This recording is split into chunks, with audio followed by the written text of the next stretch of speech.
Irmãos, Joel capítulo 2, verso 12 a 17. Vamos dar então continuidade ao estudo do livro do profeta Joel.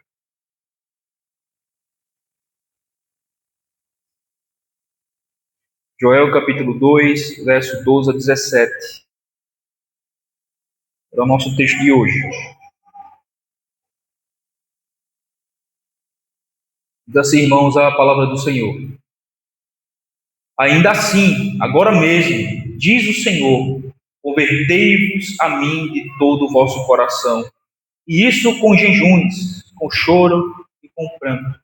Rasgai o vosso coração e não as vossas vestes, e convertei-vos ao Senhor vosso Deus, porque Ele é misericordioso, compassivo, e tardio em irar-se, e grande em benignidade, e se arrepende do mal. Quem sabe se não se voltará e se arrependerá, e deixará após si uma bênção, uma oferta de manjares e liberação para o Senhor vosso Deus. Tocai a trombeta em Sião, promulgai um santo jejum, proclamai uma assembléia solene, congregai o povo, santificai a congregação, ajuntai os anciãos, reuni os filhinhos e os que mamam, saiam o noivo da sua recâmara e a noiva do seu aposento. Chorem os sacerdotes, ministros do Senhor, entre o pórtico e o altar, e orem. Poupa o teu povo, ó Senhor, e não entregues a tua herança ao opróbrio, para que as nações façam escárnio dele. Porque hão de dizer entre os povos, onde está o seu Deus? Vamos orar.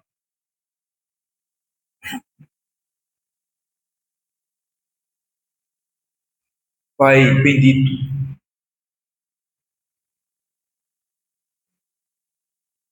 nos voltamos para ti novamente em oração, Senhor, através de Jesus Cristo, nosso Senhor.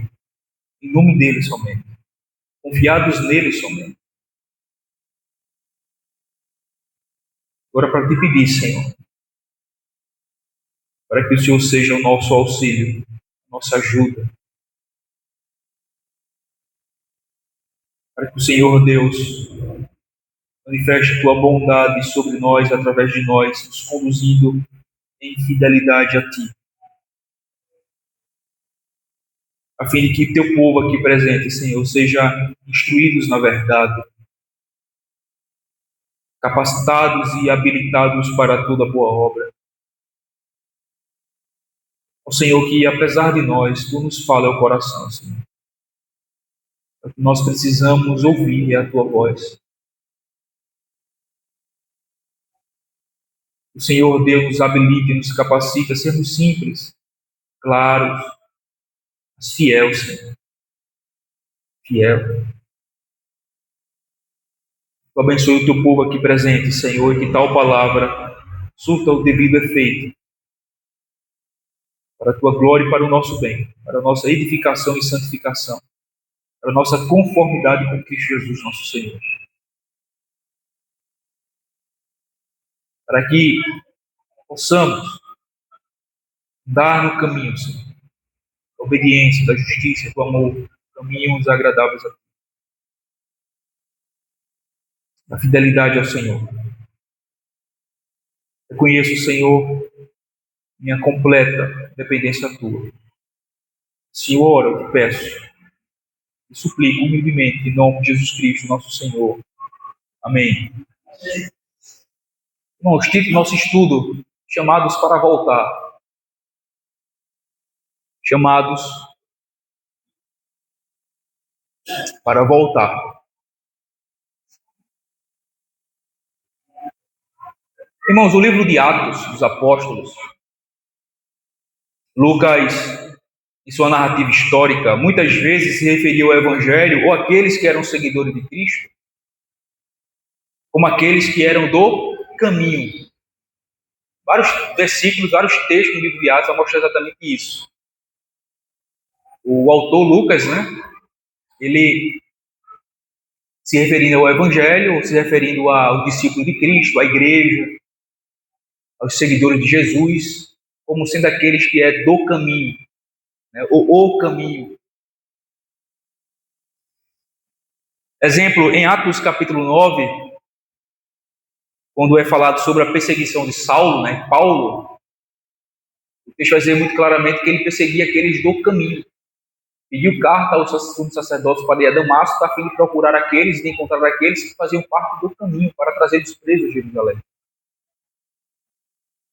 Atos 19, versículo 9 e 23, também fala sobre a pregação de Paulo em Éfeso, em todo aquele tumulto que houve lá. E as queixas eram exatamente contra aqueles que eram chamados do caminho. Vamos abrir os textos para a gente ver. Vai ficar claro para vocês aqui essa expressão como uma referência ao Evangelho, ou à igreja, ou aos seguidores de Jesus, ou à doutrina cristã.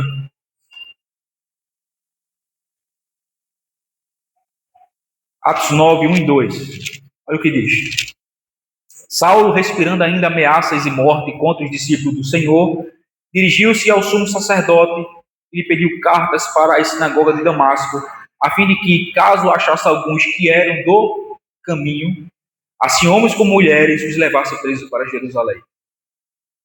Agora abra Atos 19, versículo 9, depois o 23. Diz assim: visto que alguns deles se mostravam empedernidos e descrentes, falando mal do caminho, diante da multidão, Paulo, apartando-se dele, separou os discípulos, passando a discorrer diariamente na escola de Tirano. Então aqui a gente vê uma crítica contra aqueles que eram do caminho, né? Falava mal do caminho, do Evangelho, de Cristo, dos discípulos, da igreja, da doutrina cristã. Versículo 23 diz assim: por esse tempo houve grande alvoroço acerca do caminho. Exatamente aqui esse alvoroço C maiúsculo. Esse alvoroço aqui, suscitado por um tal de Demétrio, ele excita a multidão contra os apóstolos, Paulo, contra o Evangelho, contra a mensagem que Paulo trazia, contra Cristo, contra a igreja. Então, isso aqui é os exemplos. Tem outro exemplo também em Atos 22, 4, 24, 14, 22, que é quando Paulo está fazendo a sua defesa. Ele usa também a palavra caminho para se referir ao Evangelho, a Jesus. Diz assim, 22, 4, ele dando testemunho, né? Versículo 3, para a gente contextualizar melhor. Eu sou judeu, ele falando aqui diante da multidão, quando foi preso em Jerusalém. Nascido em Tarso da Cilícia, mas criei-me nesta cidade e aqui fui instruído aos pés de Gamaliel, segundo a exatidão da lei de nossos antepassados, sendo zeloso para com Deus, assim como todos vós o sois no dia de hoje. Aí ele diz: persegui este caminho até a morte, prendendo e metendo em cárceres homens e mulheres. Então veja que ele usa a palavra caminho para se referir, né, como um sinônimo do evangelho, do cristianismo, da doutrina cristã, de Cristo, da palavra. Capítulo 24, versículo 14, depois o versículo 22 também aparece essa mesma expressão. Diz assim: porém, confesso-te que segundo o caminho a que chamam seita, assim eu sirvo ao Deus de nossos pais, acreditando em todas as coisas que estejam de acordo com a lei e nos escritos dos profetas. Então veja que logo no início lá, né, esse caminho que é o evangelho, que é o cristianismo, que é Jesus, os discípulos, a igreja, era considerado uma seita, chamavam de seita. E Paulo diz exatamente a este caminho que chamam de seita, de acordo com ele, é que eu sirvo a Deus, crendo em tudo que está na lei e nos profetas. Versículo agora 22. Então, Félix, conhecendo mais acuradamente as coisas com respeito ao caminho, adiou a causa, dizendo: quando descer o comandante Lícia, tomarei inteiro conhecimento de vosso caso. Então veja que no livro de Atos, um sinônimo que é usado para o Evangelho, para Cristo, para a doutrina cristã, para a igreja, para os discípulos, né, todo esse arcabouço do cristianismo, é chamado de o caminho. Eles que estão no caminho, o caminho do Evangelho, de Cristo, do cristianismo. Agora, irmão, vamos pensar um pouco. Se o Evangelho, ou o ser discípulo de Cristo, seguidor de Cristo, cristão, é associado nas Escrituras como aqueles que são do caminho, se referindo ao fato de serem cristãos, seguidores de Cristo, logo se entende que existe um padrão. Existem características que os identifica como sendo indivíduos que fazem parte destes que são do caminho. Isto é, seguidor de Cristo, discípulo de Cristo ou cristão. Existem características, existe um padrão que possa identificar Rose como sendo uma daquelas que fazem parte do caminho, do Evangelho, a igreja, o povo de Deus, seguidora de Cristo. Levando em conta, irmãos, essa analogia bíblica do caminho, para se referir ao Evangelho, aos seguidores de Cristo, eu pergunto o seguinte: quando alguém que professa ser do caminho, isto é, participante do povo de Deus, discípulo de Jesus, mas deixou de trazer consigo as características, o padrão que o identifica como de fato, como sendo de fato alguém que está no caminho do Senhor, podemos então dizer que esse alguém se desviou do caminho? Se alguém professa ser do caminho, ser um cristão, ser um seguidor de Cristo, ser um crente no Senhor Jesus, ser um salvo, mas então, num dado momento da sua vida, ele deixou de trazer consigo essas características que o identifica como de fato sendo parte do caminho, parte do povo que é do caminho do Evangelho. Podemos dizer que este alguém se desviou do caminho? Com certeza. Se ele deixou de trazer consigo as suas características que o identifica como sendo um cristão, alguém que é do caminho, logo podemos dizer que esse alguém que ainda que professa a fé em Cristo, ele está desviado do caminho. Porque ele não traz mais consigo as características que o identifica como sendo de fato um crente, um salvo, um seguidor de Jesus.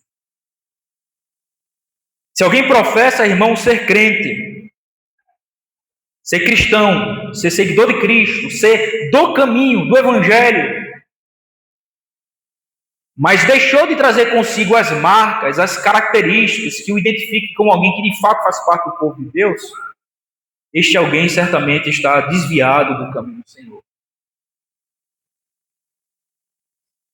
Esse desvio, irmão, pode ser identificado, pode se dar de duas maneiras: doutrinariamente e moralmente. Quando é que um crente ele se desvia? Ele está falando aqui de crentes, povo que professa ser parte do povo de Deus. Quando é que alguém se desvia do caminho do Senhor?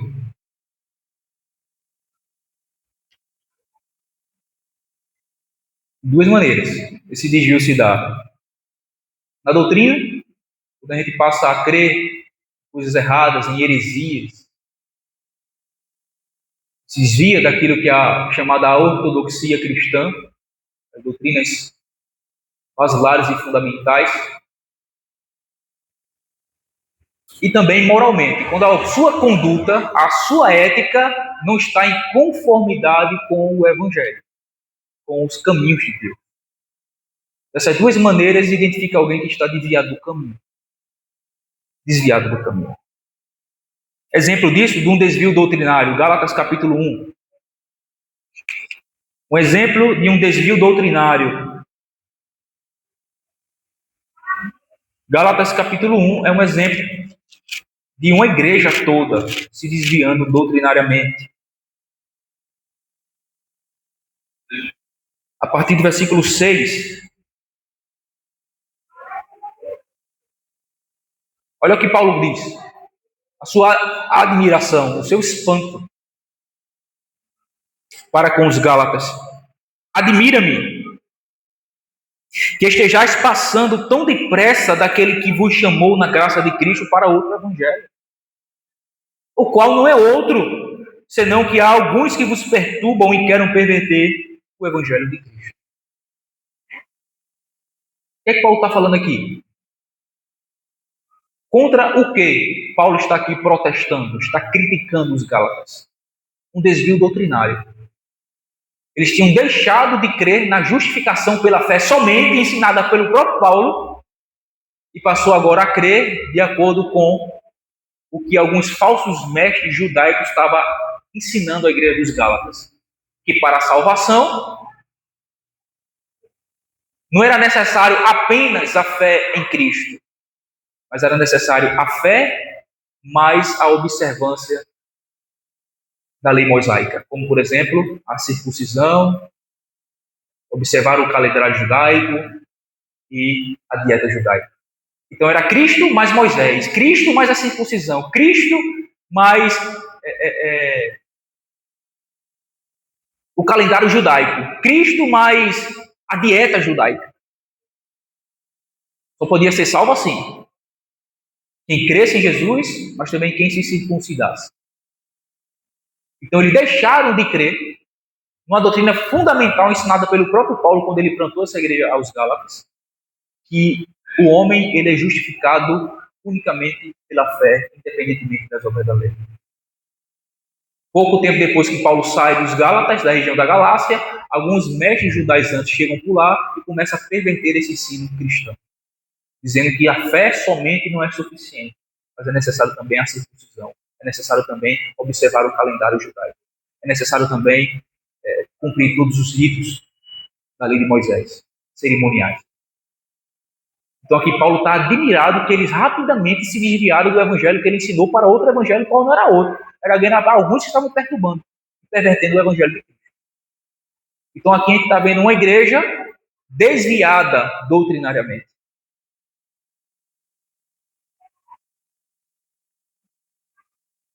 E a outra maneira de se desviar é um desvio moral.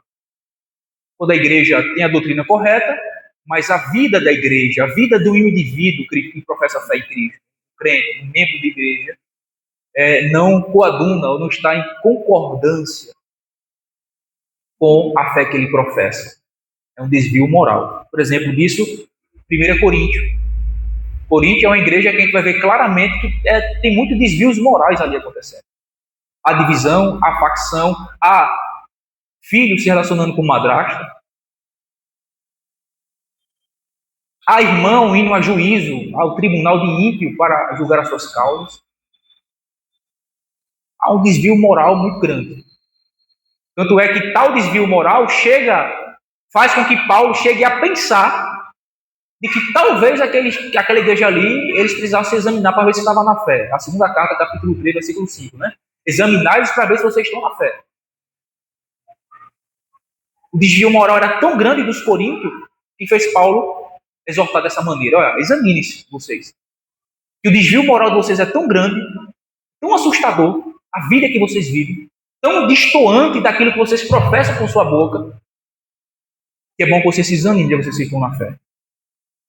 Então, se é que já não foram reprovados, rejeitados. Então, o desvio moral é um exemplo. Outro exemplo é 2 Tessalonicenses, capítulo 3. Quando Paulo fala e fica sabendo, né, e orienta a maneira de proceder para com aqueles que andam desordenadamente. Aqueles que não queriam trabalhar, que viviam, né, de porta em porta. Olha o que ele diz. Versículo 10 a 12, depois 14 a 15. Porque quando ainda convosco vos ordenamos isto: se alguém não quer trabalhar, também não coma. Pois, de fato, estamos informados de que entre vós há pessoas que andam desordenadamente, não trabalhando, antes se intrometem na vida alheia. A elas, porém, determinamos e exortamos no Senhor Jesus Cristo que, trabalhando tranquilamente, comam o seu próprio pão. Veja versículo 14 e 15. Caso alguém não preste obediência à nossa palavra dada por esta epístola, notai-o. Nem vos associeis com ele, para que fique envergonhado. Todavia, não o considereis por inimigo, mas admite-o como irmão. Eu vejo que Paulo está orientando pessoas na igreja dos Tessalonicenses que estavam andando desordenadamente. E o que é que ele diz? Notifique ele Identifique ele, e outra coisa, nem seja companheiro dele. Nem seja. Para que ele fique envergonhado. Agora, não o considere como inimigo, e sim como irmão. Então, essas pessoas que estavam agindo assim na igreja de Tessalonicenses, eles estavam o quê? Desviados do caminho. Caracterizado por um desvio moral. A sua conduta, a sua ética, a sua moral, a sua maneira de viver estava completamente em desarmonia com aquilo que eles professavam. Irmãos, o texto que nós lemos é exatamente sobre isso que fala. O povo de Israel está desviado. O povo de Judá, melhor dizendo. Exato. Nós cremos, irmãos, nós cremos que um crente ele não perde salvação. Nós cremos nisso. Porque quem o justifica é o próprio Deus por meio da obra do seu Filho Jesus Cristo. E isso, recebemos essa justificação, essa salvação pela fé, gratuitamente, não de obras nossas. Mas a Bíblia ela ensina isso muito claramente, que crentes podem se desviar do caminho. Exatamente quando acontece isso. Um desvio doutrinário ou um desvio moral. Quando a pessoa não vive de acordo com aquilo que professa. Está desviado. E se está desviado, o que é necessário? Voltar para o caminho. Converter-se dos seus maus caminhos. A sua má maneira de viver. Exatamente isso que o nosso texto lá em Oséias, lá em Joel, irmãos, vai tratar. Uma exortação para que o povo se converta, volte para o caminho, volte para Deus, porque estão completamente desviados. É a razão pela qual eles estão debaixo da disciplina de Deus. Diga lá, meu irmão. Eu falei isso porque a gente tem uma...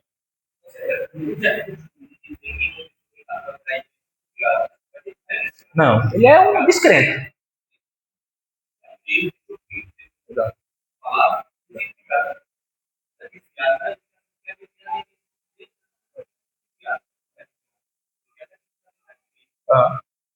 Ele que professa a fé em Cristo, mas... Exatamente. Então, se existe, irmãos, a possibilidade real de um crente se desviar, e uma vez fica evidente e convencido do seu desvio, o que é preciso fazer? O que é preciso fazer? É exatamente o que nosso texto vai nos ensinar hoje pela manhã, o texto de Joel. O texto de 2 a 17 fala exatamente a respeito de um chamado, uma exortação para que o povo volte-se para Deus, para que o povo se converta dos seus maus caminhos, para que o povo se conserte em seus desvios e volte para o caminho do Senhor novamente, a fim de serem poupados da ira vindoura que está para cair sobre todos aqueles que tiverem seu coração endurecido e não se arrependerem dos seus pecados. Semana passada nós vimos exatamente do versículo 1 a 11, o profeta falando a respeito do dia da ira de Deus futura,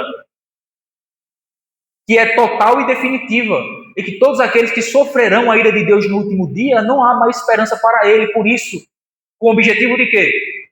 De acordar o povo, de despertar o povo, de dar um saculejo no povo, dizendo assim, volte-se quanto antes. Há um dia que vai chegar aí, que é muito mais grave da disciplina que vocês estão sofrendo. Então é necessário que o quanto antes que esse dia chegue, vocês se voltem, se reconciliem, voltem para o caminho, se convertam dos seus maus caminhos, se voltem para Deus.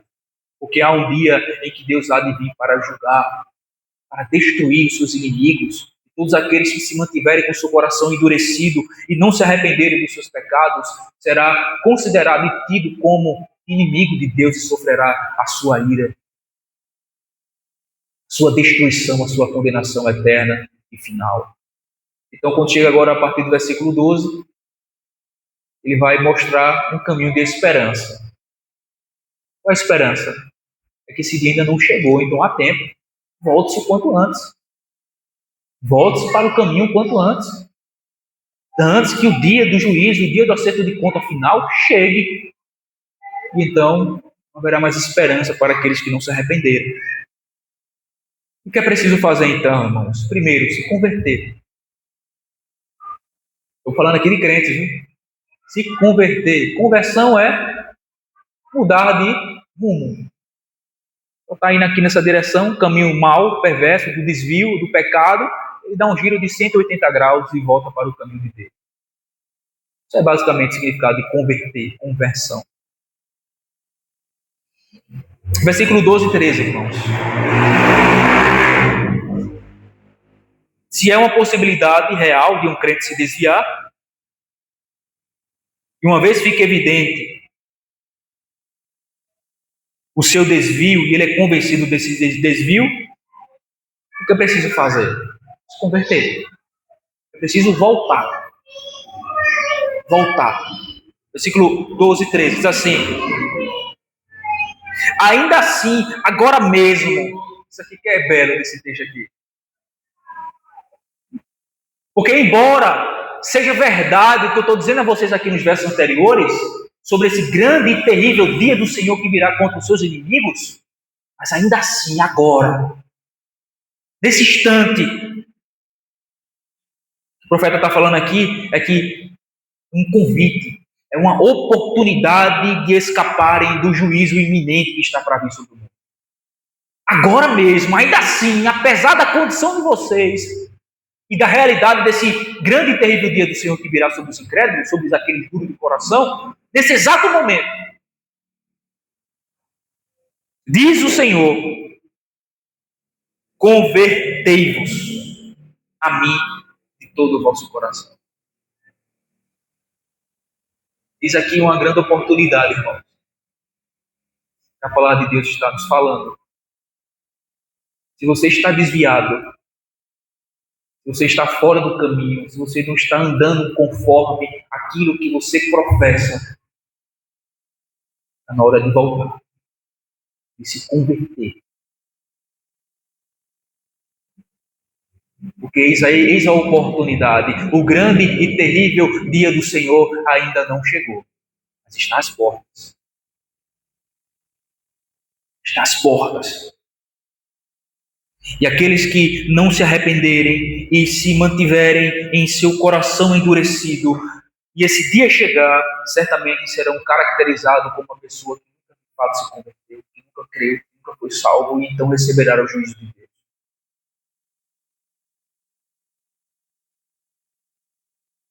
Convertei-vos é retornar, voltar para Deus. Mas esse retorno, irmãos, precisa ser completo. Diz, a mim de todo o coração. A ideia aqui é do homem interior. Todas as faculdades que constituem o homem. Alma, intelecto, afeição, vontade e ação. É um retorno completo, irmãos. Não é um retorno pela metade. Não é um retorno apenas do intelecto. Eu tenho uma consciência de quem é Deus, de quem eu sou e eu creio nele. E isso basta. Enquanto a minha vida diz algo completamente diferente, não, o retorno é completo. Deus disse: convertei-vos a mim de todo o vosso coração, com tudo que vocês são, corpo, alma e espírito, mente, razão, intelecto, vontades, afeições e ação, vida prática. É uma conversão, irmãos, por completo. É uma consagração por inteira. É um retorno total a Deus e tudo que somos e temos. Então ele diz, e isso com jejuns, com choro e com pranto, isto é, com reconhecimento da necessidade que temos de Deus e com humilhação. Retornar a Deus com tudo que somos e temos, por reconhecer que somos completamente necessitados de Deus. Nos humilharmos debaixo da sua potente mão. Como Tiago diz, né? Ele dá graça aos humildes, mas rejeita aos soberbos. É assim que nós devemos voltar para Deus. Não é um retorno, não é um arrependimento, não é uma conversão parcial. Mas deve ser total. É voltar-se para Deus completamente em reconhecimento a necessidade que temos de Deus e nos humilharmos debaixo da sua potente mão. É um rasgar do coração, como diz o versículo 13. Rasgai o vosso coração e não as vossas vestes. Era o costume da época, né? Às vezes as pessoas, para expressar o seu arrependimento, o seu lamento, o seu luto, quando recebiam alguma notícia ruim, imediatamente eles pegavam pela gola e rasgavam as suas vestes. Era um símbolo de lamento, de humilhação, de dor, de sofrimento, de luto. Mas Deus diz, rasgar as vestes não é suficiente. Isso é superficial. Essa ação pode estar distante do coração, desalinhado com o que há no coração de fato. É necessário rasgar o coração, rasgar a alma. Rasgai o vosso coração e não as vossas vestes, e convertei-vos ao Senhor, vosso Deus. Eu até grifei isso aqui, vosso Deus. Veja, que ele está falando não é para descrentes, era o povo da aliança, o povo de Judá, o povo de Deus. Para crentes, converta-se, volte-se para o vosso Deus. Vocês têm um Deus, e Deus os tem como seu, mas vocês estão desviados, estão afastados, estão em um caminho tortuoso, estão na impiedade. Voltem-se para o vosso Deus. Voltem-se para o vosso Deus, com um rasgar do vosso coração e não das suas vestes. Isto é, com um arrependimento sincero, verdadeiro, com a conversão total, plena e não parcial. Agora, o final do versículo 13 é maravilhoso, porque esse chamado ele está fundamentado em quem Deus é, no ser de Deus, no caráter de Deus. E essa é a esperança de alguém que está desviado. A esperança não é nem mesmo o seu próprio arrependimento,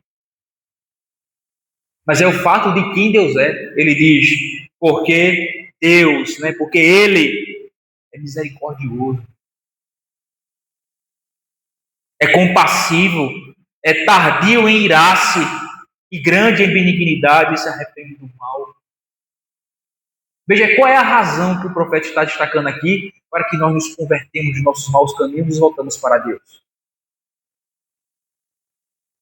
É porque Ele é misericordioso.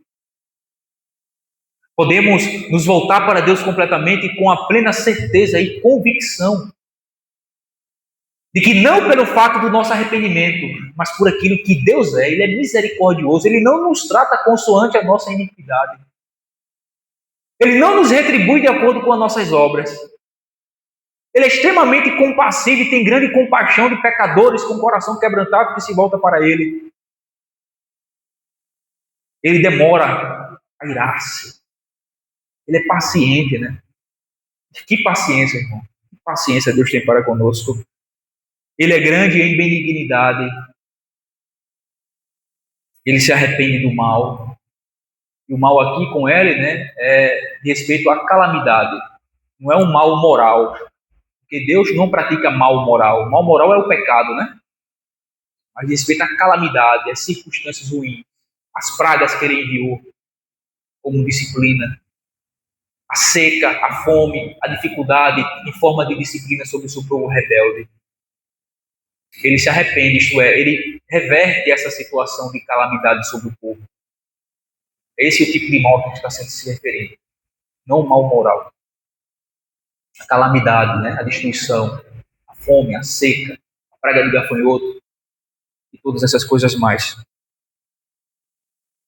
Irmãos, aqui o profeta ele nos traz essa palavra, nos chamando a nos converter, a nos voltar para Deus com tudo que nós somos, com todo o nosso ser. Rasgar o nosso coração, nos humilhar diante dele, da sua potente mão. Lembrando-nos que este Deus, que é o nosso Deus, ele é misericordioso. misericordioso. Isso aqui é uma palavra de esperança, né? Não apenas de exortação, de chamado, mas de uma grande esperança. A esperança não está em nós, em quem nós somos. A esperança não está nem mesmo em nossa ação de se arrepender, de se humilhar, mas está em quem Deus é. Ele é misericordioso. É exatamente isso agora que vai falar no versículo 14. Que ele não tem obrigação de nos perdoar, mas ele faz isso apesar de nós.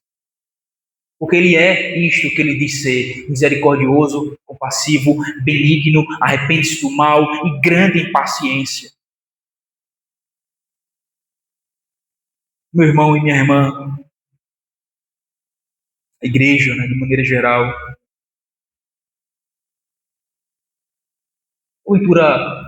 ou será que nós não estamos desviados?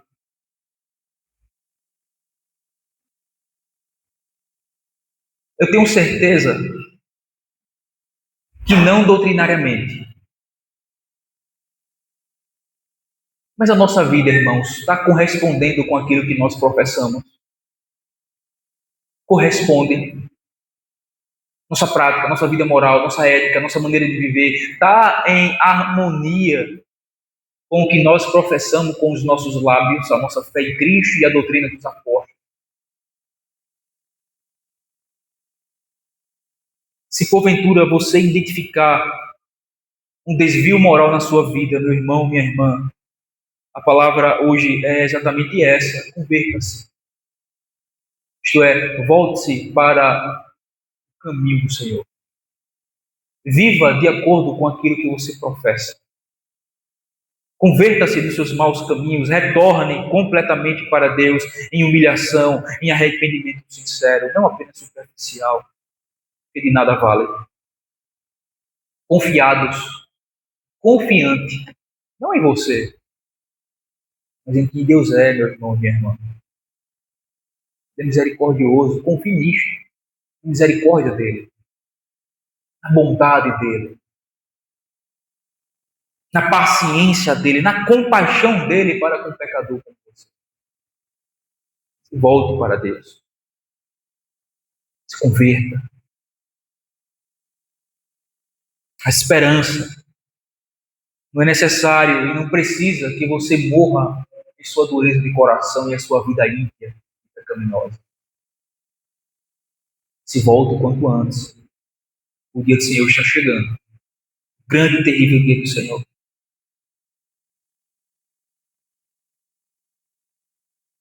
Devemos nos converter, irmãos, com esperança e com humildade. Versículo 14. Quem sabe se não se voltará e se arrependerá e deixará após si uma bênção, uma oferta de manjares e libação para o Senhor vosso Deus. Os atributos de Deus, irmãos, mencionados no versículo 13, como nós vimos: misericórdia, sua compaixão, sua paciência, sua benignidade. Esses atributos de Deus mencionados no versículo 13, devemos entender que não limita sua soberania e nem a sua liberdade na decisão de executar o seu juízo ou não. Deus é misericordioso? É. Paciente? Sim. Bom? Perfeitamente. Mas esses seus atributos não limita ele exercer a sua soberania e a sua liberdade de decidir executar o seu juízo sobre alguém ou não. Independentemente dessa pessoa. Ele é livre, ele é soberano para executar o seu juízo sobre alguém.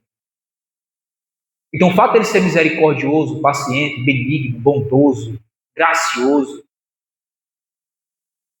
não limita a sua soberania e a sua liberdade de decidir o que fazer com alguém. De fazer este alguém objeto do seu juízo, da sua justiça, da sua ira, ou objetos da sua misericórdia. Deus, ele tem esse poder e essa liberdade. Como Romanos 9 fala, de o oleiro fazer do barro o que ele bem entender, um vaso para a honra e outro vaso para a desonra. Em uns manifesta a sua justiça nos vasos de desonra. Em outros manifesta a sua misericórdia nos vasos feitos para a honra. Ele é livre e soberano para fazer o que bem entende. Então veja que a esperança não está nem mesmo no nosso arrependimento, mas no fato de quem Deus é. Está no ser de Deus, quem Deus é. Quem Deus é.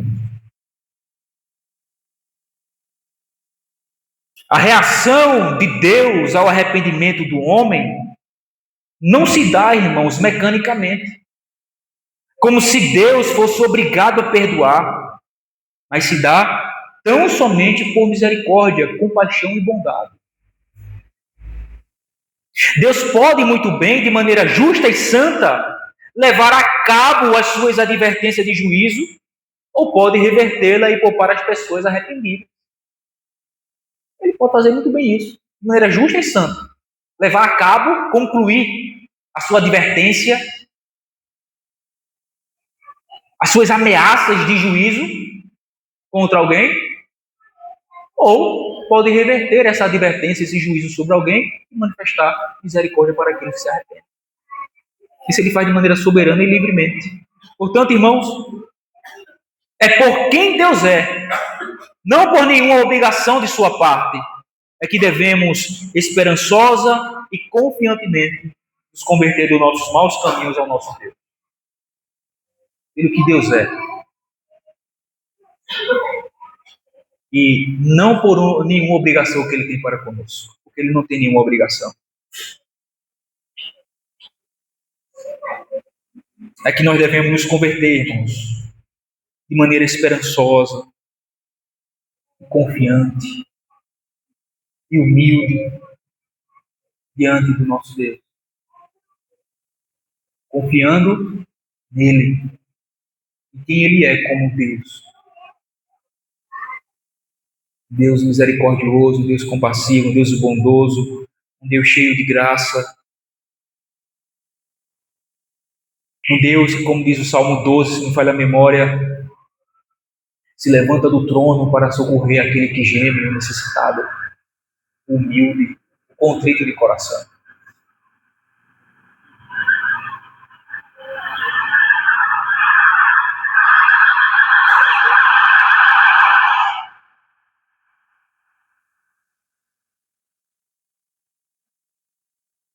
Irmãos, precisamos tirar de sobre nós mesmos a esperança e a confiança e colocar sobre Deus elas. Como alguém já disse, né? Senhor, eu preciso me arrepender até mesmo dos meus arrependimentos, porque eles é tão superficial. É coisa terrível. Se arrepender do meu arrependimento, porque às vezes é tão superficial. É tão artificial. É apenas tão externo. É um rasgar de vestes, mas não um rasgar de coração.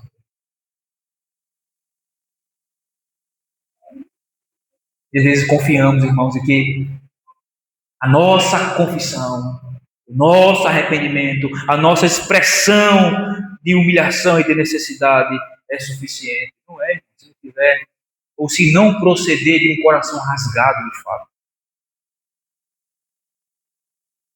E um coração de fato arrependido, quebrado, humilhado diante do Senhor.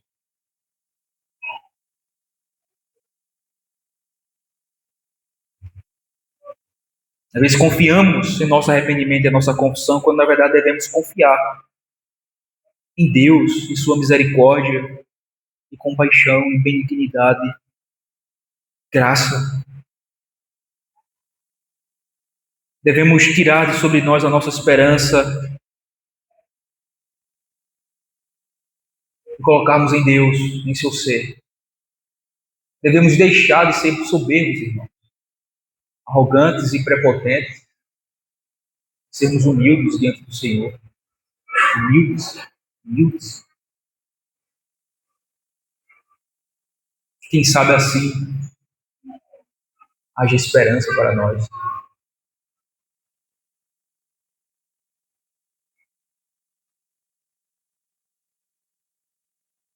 Esperança e humildade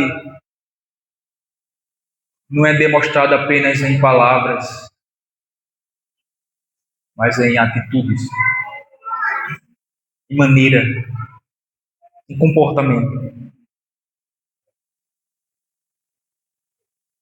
Porque podemos demonstrar muita humildade, irmãos, nas nossas palavras, mas muita arrogância e soberba em nossas ações.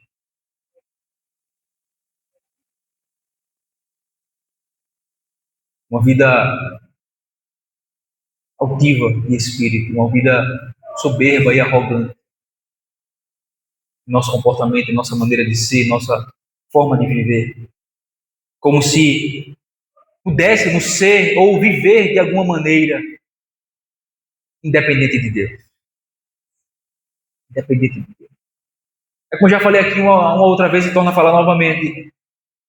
Se eu perguntar a cada um aqui se você é fraco ou forte, você vai dizer, eu sou fraco, pastor. Mas a sua vida diz isso? A sua fraqueza deveria lhe conduzir aos pés de Deus continuamente. Mas quanto tempo a gente ora? O quanto a gente diariamente busca o Senhor? O quanto diariamente a gente busca o Senhor na sua palavra, na oração? Percebe, irmãos, que isso manifesta muito mais a nossa soberba do que a nossa humildade em depender do Senhor de fato.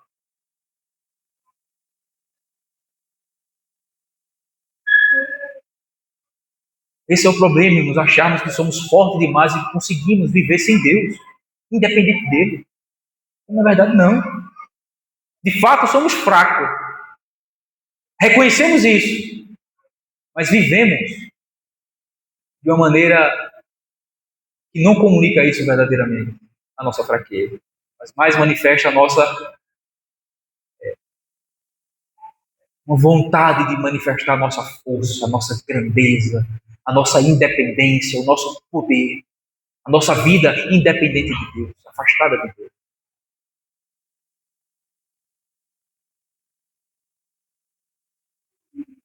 Dessa forma, manifesta na nossa vida mais arrogância, mais soberba, mais altivez de espírito do que humildade, de fato. Palavras, irmãos, é fácil falar. É fácil. As palavras, nas orações, deixar claro a nossa pequenez, a nossa humildade, a nossa fragilidade, a nossa dependência de Deus. Mas isso nada vale, não vale de nada. É como palha ao vento as nossas palavras se não estiver alinhado com a maneira como nós vivemos. Se essa humildade não é demonstrada diariamente através do nosso comportamento, da nossa vida, da nossa maneira de ser, da nossa busca contínua por Deus através da oração, através da sua palavra,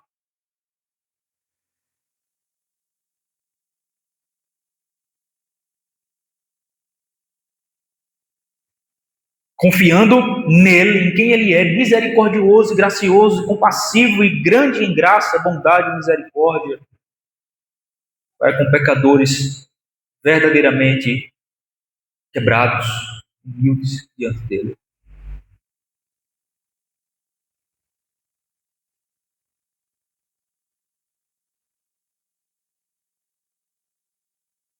Isso deve ser feito em demonstração de arrependimento e de humilhação diante dele. É o último ponto, versículo 15 a 17. Tocai a trombeta em Sião. Novamente, né? Um alerta de perigo iminente. Quando a trombeta era tocada por uma sentinela, era um anúncio para a cidade de que um exército poderoso estava vindo para atacá-la. A gente viu aqui semana passada quem é esse exército. Está vindo sobre os seus inimigos, sobre um povo rebelde. Quem é? Deus. Versículo 2 a 11, que a gente viu semana passada. Em seu exército poderoso, eficaz, inteligente, sábio, perspicaz, que ninguém poderá escapar.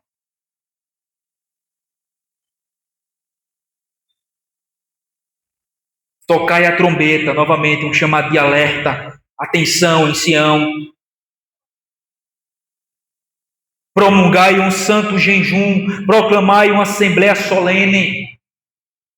Povo de Judá, reúnam-se, ajuntem-se solenemente no templo diante de Deus.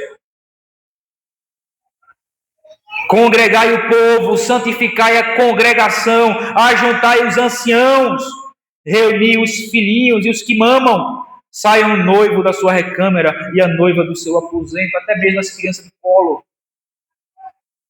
Até mesmo aqueles que estavam prestes a casar, os noivos, dado em casamento. Às vésperas da lua de mel, esqueçam isso. Existe algo mais urgente e necessário. Os noivos, as noivas, estão esperados e aliançados para casar. Os filhinhos, as criancinhas de colo, todos, anciãos, sacerdotes, juízes, noivos, noivas, crianças de colo, homens, mulheres, velhos, idosos, crianças, adolescentes.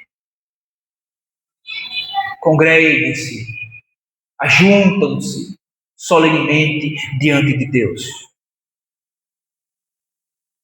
Promulguem um dia de humilhação, de jejum. Eu falei aqui semana passada, né? O jejum é como uma declaração sem palavras de que necessitamos mais de Deus do que do alimento.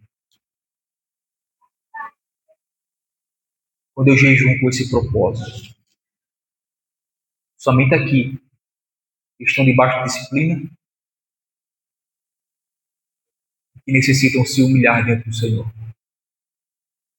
O jejum, Senhor, eu necessito mais urgentemente de Ti, do Teu perdão, da Tua misericórdia, da Tua graça, da Tua salvação, do que o próprio alimento diário. Eu tenho mais necessidades da alma do que necessidades do corpo.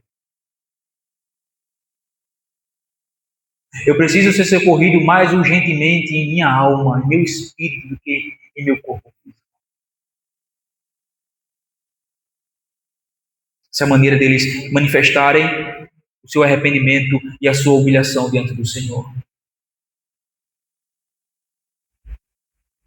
E que todo o povo de Judá, lembrando que isso aqui é contra o reino do sul. Aqui o reino já estava dividido.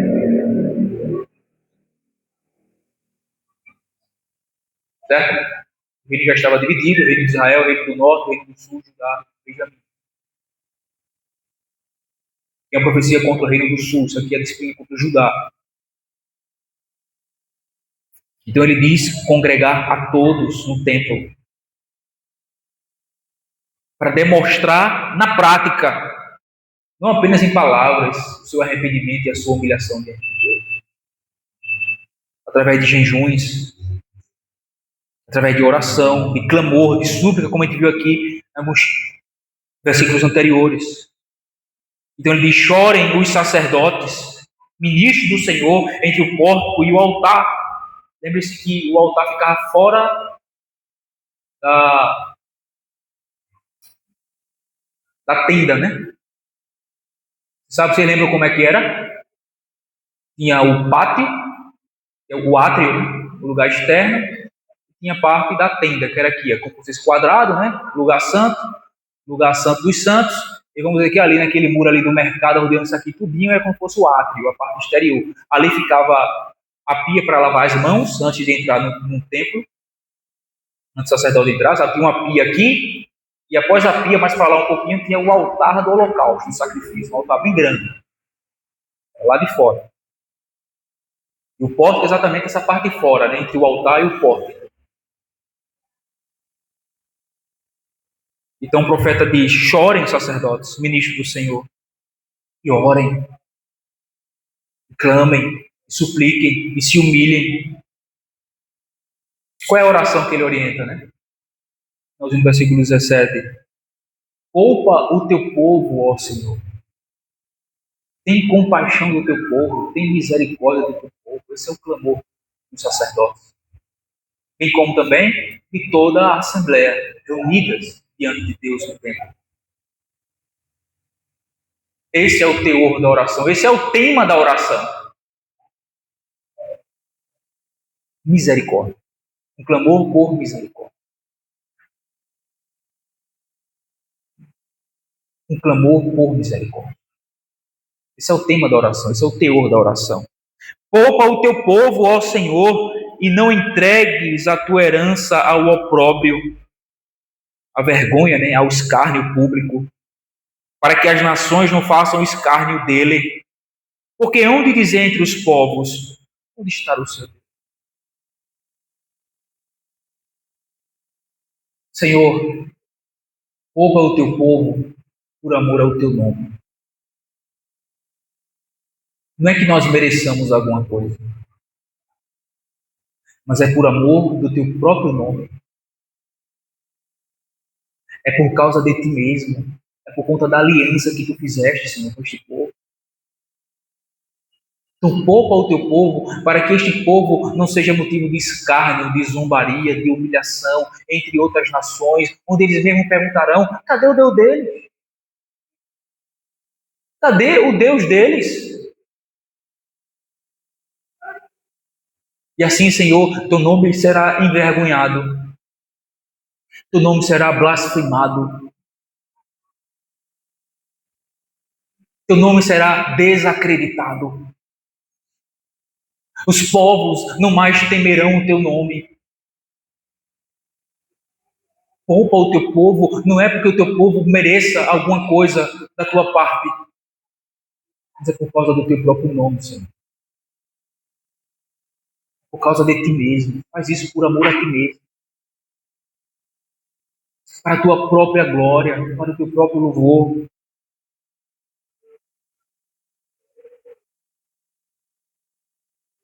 Irmãos, esse é o tema da oração. Um clamor por misericórdia. Um clamor por compaixão. Um clamor por perdão. Um clamor a fim de, através da misericórdia de Deus derramada sobre as nossas vidas, o nome de Deus seja glorificado. O nome dele seja honrado, seja temido, seja adorado, seja louvado.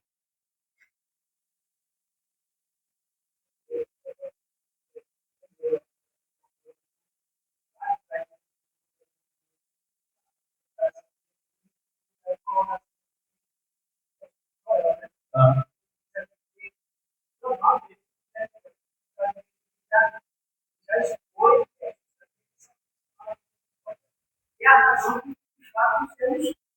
Consumidos. Misericórdia do Senhor é a causa de nós não sermos consumidos. Exatamente. Exatamente. Então, irmãos,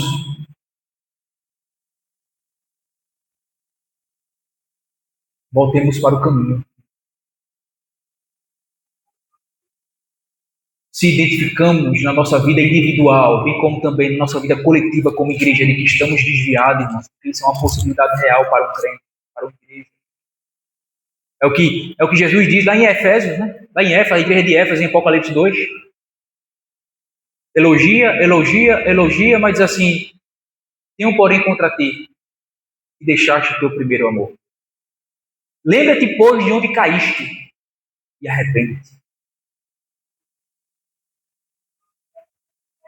A igreja de Éfeso tinha caído, embora a doutrina correta, boa, mas a motivação do coração deles já não existia mais amor. E as coisas eram feitas de maneira mecanicamente, com as motivações erradas. Jesus, que sonda a mente e os corações do seu povo, sabe muito bem. Eu tenho, porém, perguntado a ti que deixaste o teu primeiro amor. Tens feito as coisas não por amor, mas por mera religiosidade. E dessa maneira você tem desviado da essência daquilo que é o Evangelho, o amor. Uma fé que atua por amor. É o que Paulo fala aos Gálatas, capítulo 6. A circuncisão e a incircuncisão não têm valor nenhum, mas sim uma fé que atua por amor. Irmãos, a mera religiosidade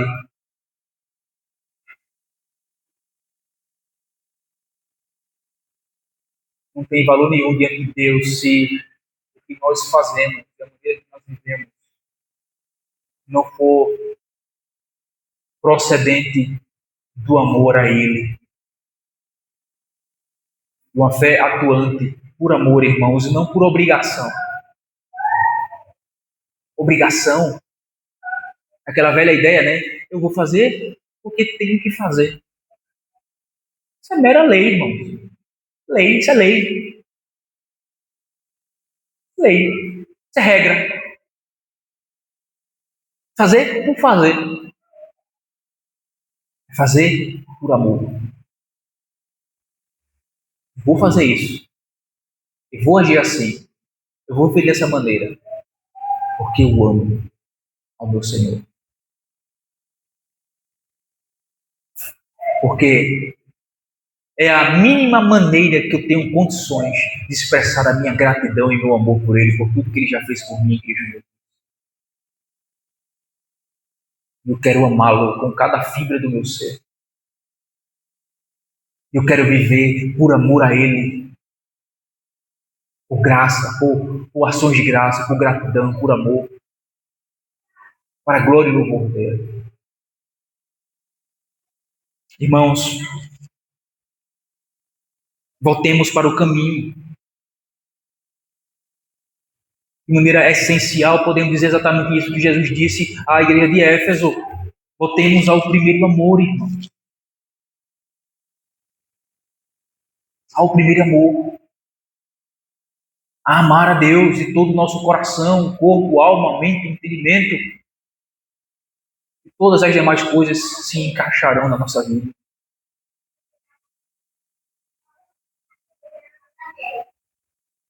Precisamos voltar para o caminho.